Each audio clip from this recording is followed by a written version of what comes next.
Hey, good day, everyone. On screen with me is University of Hawaii Rainbow Wahine head coach Robyn Ah Mow in her 9th season at the helm. Robyn, always a pleasure to speak with you to start off the seasons. Thank you. Thank you for having me. We're looking forward to it. I think, yeah, I totally forgot and blanked on this interview. Jason reminded me after practice. All I was thinking about is like first practice, at 6 a.m. So definitely glad season is starting.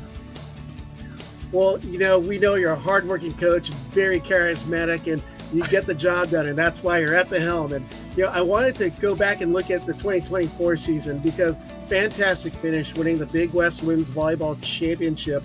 But you also went in as the runner-ups, which speaks a lot because you're winning during the season to get that top seed.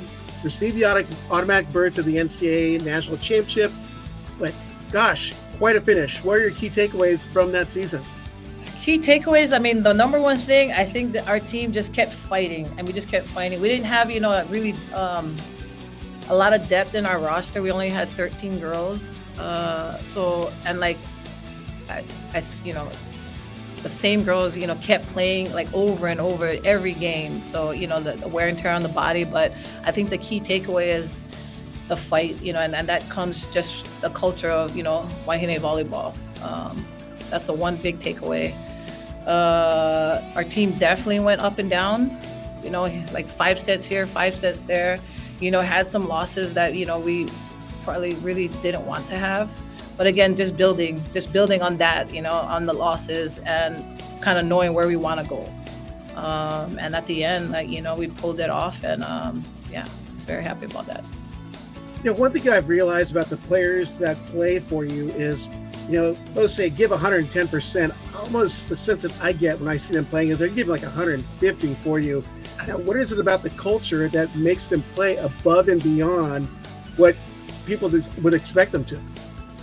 It is just have intent. Have intent when you come in the gym. Don't just come in the gym just to be in the gym. Don't just wear the H just to wear the H. I hammer that in them day in and day out. That's how I grew up. That's what Wahine volleyball was to me when I played here, under Dave, when Dave was like way harder back then and kind of got softer. And I feel like the girls are telling me I got softer, but I think it's just that, just hammering them. And this like, why are you here? Why are you wearing this H? And, being proud to represent Hawaii. And I think my voice maybe sometimes gets a little loud. Well, at least you're honest about that. That's for sure. They respond to it and they like it. I was like, hey, do you want me to just be on the side and be like, come on, guys? And they're like, no, coach. I'm like, okay, cool. I'll just keep going. All voices going, and it's just to push you guys. So. Well, looking at the NCAA tournament appearance, I know that it was a first-round loss at TCU, but there's something more important that, following Hawaii volleyball as long as I have is, but what are your thoughts on representing the state of Hawaii, UH, and the Big West in the national tournament on the national stage? Yeah, I mean, we always think, we play, sometimes we get past the first and then, we're out in the second, and it definitely hurts. Like after that game, I think it took me at least 2 weeks to get over that loss, just because I think that we could have played a lot better and just fought a little bit harder. It really means a lot.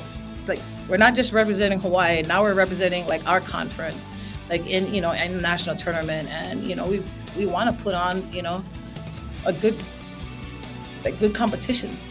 Representing the Big West. So definitely was, just a little down on that. But just learning from last year, learning from the years before, and just trying to be better each year. So. Mm-hmm. Well, now that we're going into the 2025 season, you've got a semi-preview of your team from the spring season and maybe even a couple hours, if not a couple days of practice. But what are you seeing in your gym, and how's the competition like with all the players? I thought our spring, we played Wisconsin and Arizona. Was it Arizona? Mm-hmm. Arizona State. And with the new girls that came in, I thought we did pretty good. We did lose, but I mean, those are 2 really good teams. They're going to be ranked maybe top, 8, 10. I thought spring, for the short time we were practicing, we actually, did pretty good. And then moving into summer, I'm just telling them like, hey, you guys gotta, keep working out. We're going on the up, just stay up here. And then we added a whole bunch of other girls. I really only saw on video. So coming into now today, our first practice, a little shaky. But I think this is maybe the tallest team. Maybe the tallest team we've had. I think, I don't know. But definitely we got to work on our ball control. You know me, I'm always about ball control, defense, and passing. But we definitely have to do that. And that's what we do. Myself, Kaleo, and Nick, and now we have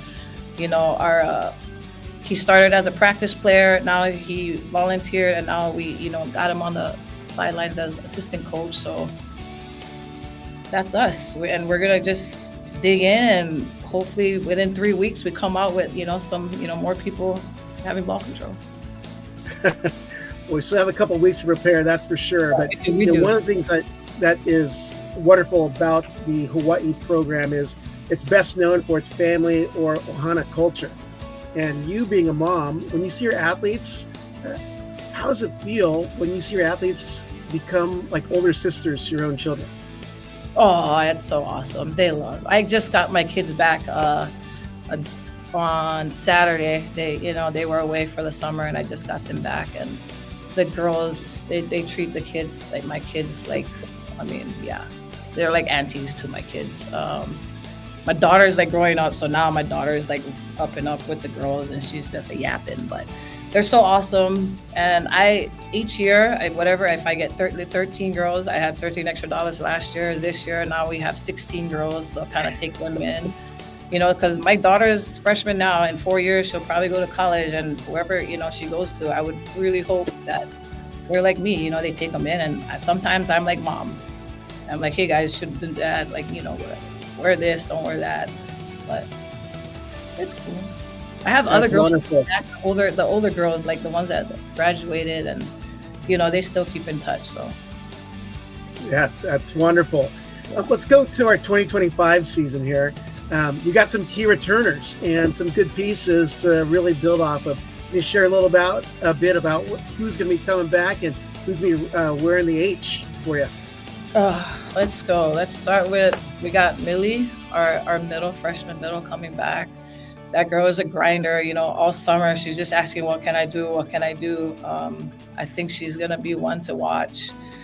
We got Victoria. We lost Taylor. Victoria's coming back. She was our starter in the spring. I think she did a big jump when she came in early and then started a season last year. And, having her role as coming in for, DS, I think she's going to do a great job. Who else we got? We got Stella coming back as well on the outside.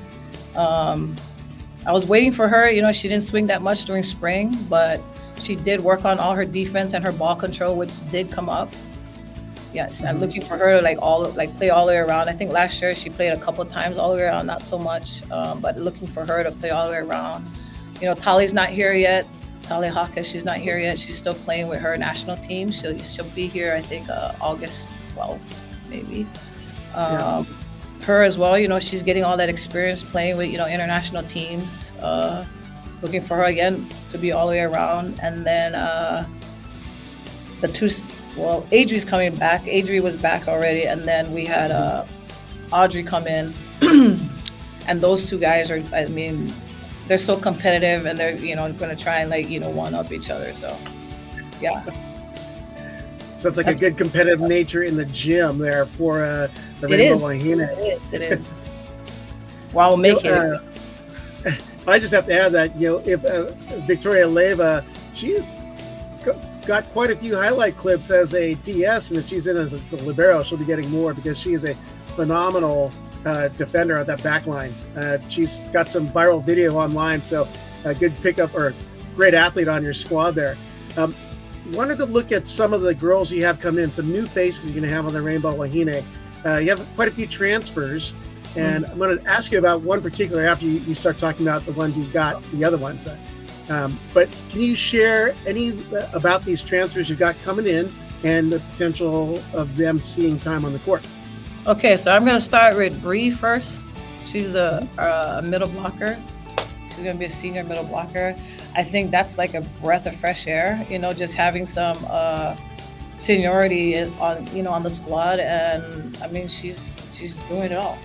She's kind of just she actually serves too. So last year was having a little trouble with that serve. We had to put like one of our setters to go serve. So she's got the serve. She's got to work on her defense, but her blocking and her hitting is already at a point where it's like, okay, we just got to maybe tweak a little bit of things. So I think she's one to watch.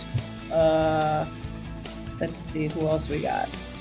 Well, let me ask you particularly, once you saw Audrey Hollis in the portal, it seemed like it was a good fit because you obviously lost Kate Lang from last season, and you got a all Big West freshman setter from last year, replacing another all Big West setter in Kate Lang. But I imagine that was probably a priority to find a setter for your team. Yeah, I mean, I remember actually playing against her. I was like, oh, that's Sarah? I'm like, oh, yeah, let's go after her. Like, I'm telling Kaleo and Nick this. And I was like, well, I don't know if she's going to want to come, but I just love the way she played. I love her hustle. She's got the tempo going. They played obviously faster than us. She's got that tempo going. A lot of talk from her. She actually hit too. Her and Adria actually hit during our spring games. They just played both right side hit set. And she's just like a team player. So that's for us, I feel like that's a good get for us. Now, you always pick up a few local high school girls. Is that Chalet Reed, a freshman you have coming in? So Chalet Reed, yeah. I mean, I've known Chalet since she was probably 13, 14 years old. And I coached her in club, so her arm, like she could probably concuss somebody if she hit it the wrong way. But she's definitely a dynamic player. She's working right now still on her, her ball control and stuff. But I feel like, the spring games, she should have still been in high school, but she was actually playing with us. She graduated early. So for her to be going, up and up with the outsides, on Arizona and Wisconsin, I thought that was, pretty good for her and playing all the way around. So she's definitely one to look at this year. Right. Well, let me ask you this. With the experience you've had, not only as a head coach, but as an assistant, what can we see competition-wise in the Big West in 2025?